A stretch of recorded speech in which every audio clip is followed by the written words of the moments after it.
அப்போ பூ எல்லாத்தையும் எடுத்து வச்சுட்டு இந்த இந்த பண்டகை இருக்கு இல்லைங்களா, அது ஒரு மணி நேரம், ஒரு 3 மணி நேரத்தில் முடிஞ்சிட்டதுக்கப்புறம் பூ விற்க ஆரம்பிச்சிருவாங்க. இங்கே பாருங்கள், ஒவ்வொரு கடையும் ஒவ்வொரு மாதிரி அலங்கரிச்சிருப்பாங்க பாருங்களேன். இது ஒரு கடை, இது ஒரு கடை பாருங்கள். ஒவ்வொரு கடை ஒவ்வொரு மாதிரி அலங்கரிச்சிருக்காங்க பாருங்களேன். சூப்பராக இருக்குது பாருங்கள், அலங்கரிச்சது அந்த டெக்கரேஷன்ஸ் எல்லாம் வேறு லெவலாக இருக்குங்க பார்க்கவே.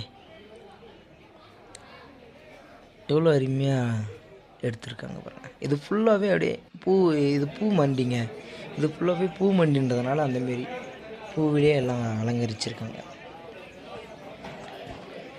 அவ்வளோ ஒரு மக்களே, இந்த வீடியோ எப்படி இருந்துச்சுன்னு கமெண்ட்டில் சொல்லுங்கள். நம்மளுடைய சேனலை சப்ஸ்கிரைப் பண்ணி வச்சுக்கோங்க, பெல் பட்டனையும் அழுத்திடுங்க. அப்போ தான் நான் போடுற ஒவ்வொரு வீடியோவும் உங்களுக்கு வந்து சேரும்.